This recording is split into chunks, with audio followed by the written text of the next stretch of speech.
Why is the Prime Minister taking a personal day? And I'd like to ask the Deputy Prime Minister, is everything okay? The Honourable Deputy Prime Minister.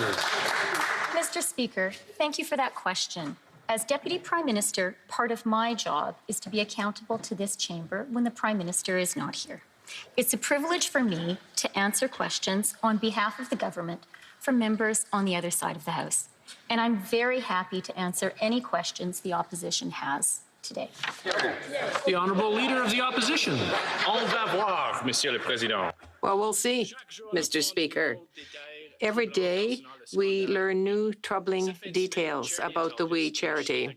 This weekend, Charity Intelligence stated that it had serious concerns about the We Charity. That includes the financial statements and resignations from the Board of Directors. Is the Deputy Prime Minister aware of this? Was Cabinet and Prime Minister aware of that when the contract was given to his friends at We Charity? The Deputy Prime Minister, Mr. Speaker, the nonpartisan public service recommended the We Charity as the only way of delivering the program.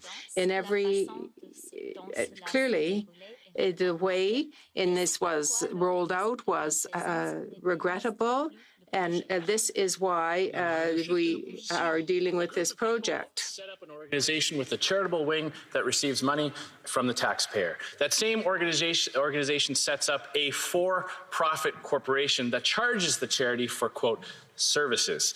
At the same time, the charity and the for-profit are gobbling up tens of millions of dollars worth of prime Toronto real estate, all the while giving a platform and endorsements to the politicians who approved the grants in the first place. Now, this isn't a plot line in a Sopranos episode, Mr. Speaker. This is the Prime Minister's current scandal. So will the Prime Minister show up at committee and testify? Well, Deputy Prime Minister. Mr. Speaker, the nonpartisan public service recommended this structure as the only way to deliver the program in the required time. Obviously, the way this unfolded was regrettable, and that is why the charity is no longer administering the project. When it comes to the committee, we are cooperating with it as we ought to do. The Leader of the Opposition. Mr. Speaker, it's odd that the public service would come up with this idea all on their own. Charity Intelligence, a watchdog for charitable organizations, says we has no experience delivering this kind of program. Quote, I'm not sure how you would assess the charity's track record or capability to do this if it had not previously done such work in the past. That's from the Managing Director, Kate Baheen. Now, the Liberals say it is the public service that recommended we, and yet it was we that sent a proposal to manage this program directly to Rachel Wernick on the same day that the Prime Minister announced the program. So who in the Prime Minister's office prepped we for this announcement? Well, Deputy Prime Minister. Mr. Speaker, I'd like to thank the member opposite for the question. As we heard clearly last week at committee, it was the nonpartisan public service that recommended this structure as the only way to deliver the program in the required time. Let me also be clear with Canadians that the way this unfolded was regrettable, and the charity will no longer be administering the project. The Honourable Leader of the Opposition.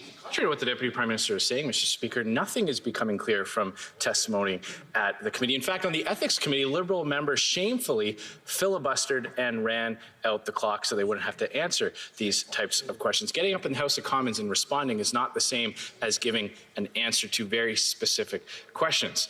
Charity Intelligence went on to say that in 2018, the auditor flagged for the first time that We Charity was in breach of its bank covenants.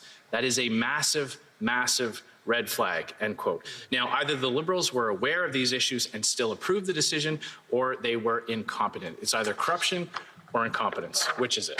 Deputy Prime Minister.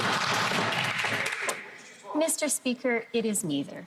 And let me simply be clear, as we heard from Canada's excellent public service last week, it was our nonpartisan public service that recommended this structure as the only way to deliver the program in the required time. Now, obviously, the way this unfolded was regrettable, and that is why it's important for me to assure Canadians that the charity is no longer administering the project. Honorable député de Belleuil-Chambly.